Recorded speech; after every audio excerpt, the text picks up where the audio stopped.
21-year-old Margot Mange was an ideal soldier. The former Colorado State Soccer Most Valuable Player proved herself in Iraq as a military police officer and a Humvee gunner. Eventually promoted to sergeant, she was loved by her fellow soldiers for her gung-ho attitude and ready smile. She was even featured in a CBS News story. We need a litter! Exactly the kind of soldier the U.S. Army likes to showcase. Technically, you're not in combat. Technically. What is it like to drive on those roads, always keeping an eye out for a roadside bomb? It's nerve-wracking. You don't know what's going to happen. But just months later, this was Margot, her face paralyzed by Bell's palsy.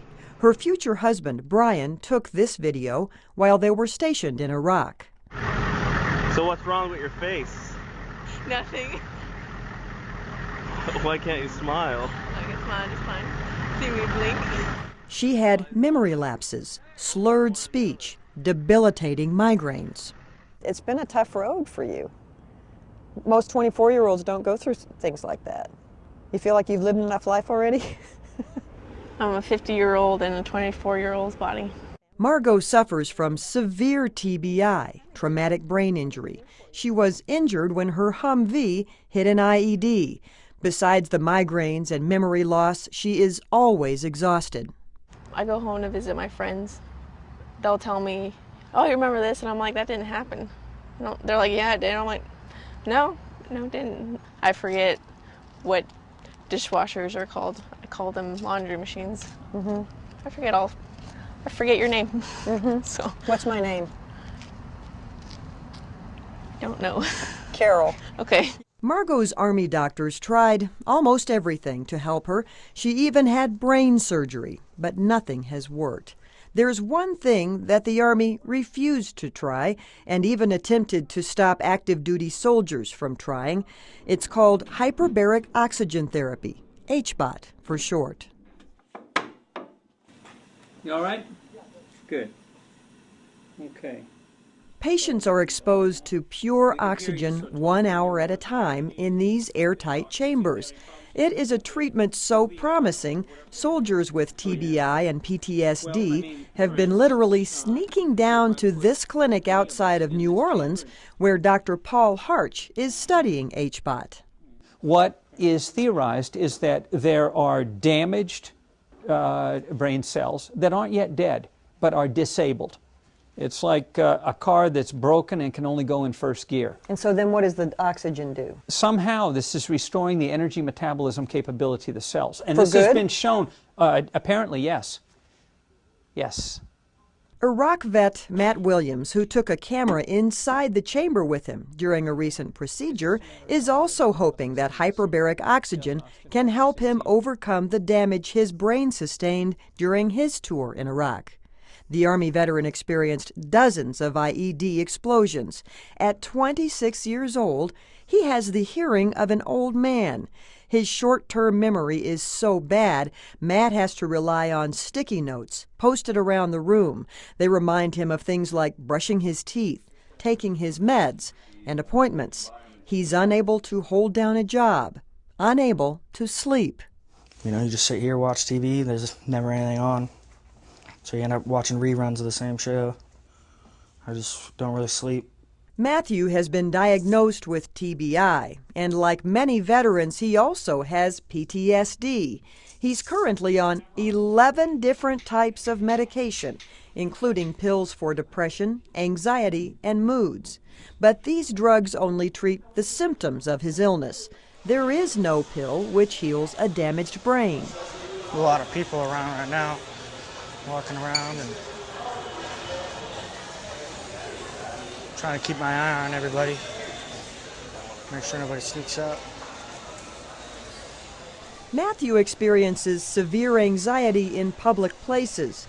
He feels threatened by random hustle and bustle. He's paranoid, and after a short time in a local mall, Matthew is sweating, his heart pounding. Anxiety's hitting me right now. My palms are sweaty. So what's going through your mind right now? What do you want to do? Well, I kind of leave. I just want to, you know, I don't want to be here right now. Matt was in Iraq during one of the most intense times of the war, the end of 2005, and he was in the most dangerous place, the Sunni Triangle south of Baghdad. Now, this book, Black Hearts, came out in March and was written about Matt's regiment, which is called the Black Heart Brigade. During their deployment, these soldiers were either hit by or found nearly 900 IEDs. Many of them were killed, including 3 from Matt's own platoon who were surprised in an ambush. They were kidnapped, killed, mutilated, and drug around by a car. One of them was Matt's best friend. Menchaca was my best friend right there, and that's him right there. Menchaca. Yeah. Christian Menchaca. So your best friend had the worst thing? Happened to him. I mean, there was a lot of blood, so I imagine one of them, I mean, they got dragged behind the vehicles for a good 2.5 miles. So I'm hoping that they died pretty much quick, you know, or went into shock and didn't really feel anything. Matthew, like so many veterans, has survivor's guilt. He believes he failed his brothers in arms who didn't make it home. The world of TBI and PTSD, he says, is a lonely one. It's pretty much, you're the only rock that's on the beach. Everything's smooth and you're just the one rock sitting there. Nightmares keep him awake. In one of them, his best friend who was murdered shows up, still alive. I saw him 20 minutes before that happened. I see him in my dreams all the time. I have dreams about it. And, you know, I've seen him like woken up. I've seen him at the end of my bed talking to me and stuff like that.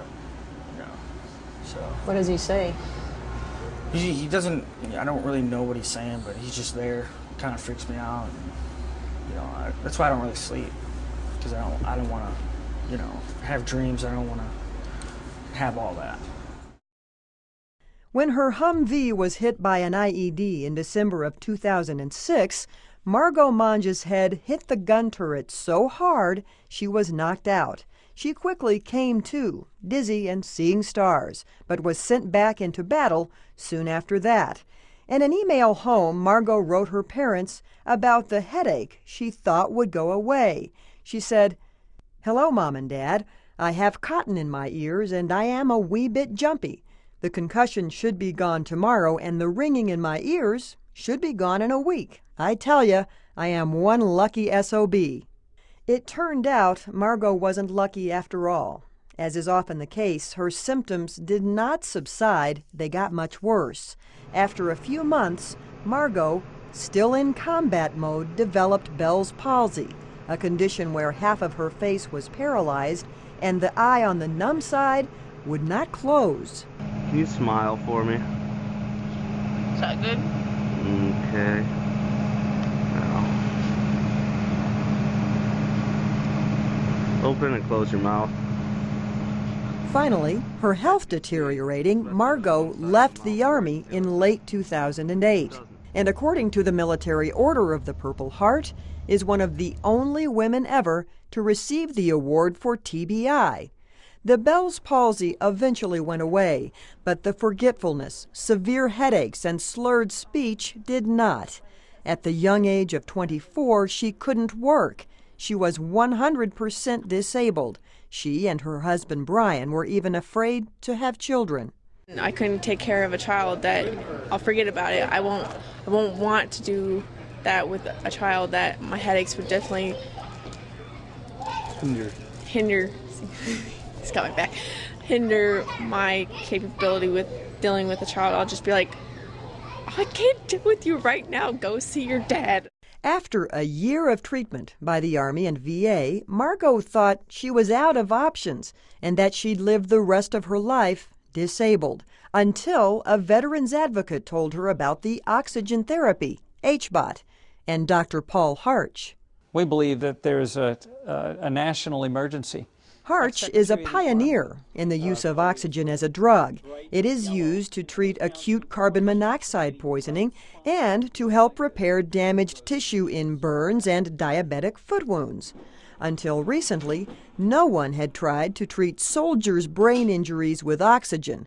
But as more and more veterans come back with TBI, by one estimate, there are 320,000